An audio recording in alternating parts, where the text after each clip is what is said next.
Gagawin is pupunta tayo sa Chrome and search lang po natin dito yung GCash Help Center.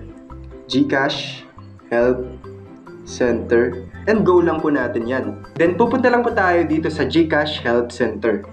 Then dito po sa type a keyword to find articles, search lang po natin dito yung GCash is on hold. Go lang natin. Then dito hanapin lang natin yung my GCash account was put on hold or restricted. Click natin yan. Then scroll down lang natin.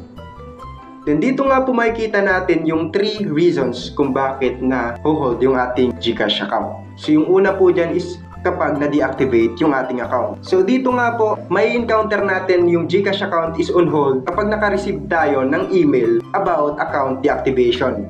And once nga po na yun yung nangyari sa inyong GCash account, nandito lang po yung mga steps na kailangan natin gawin. Merong nakalagay dito, to claim your funds, create a new GCash account.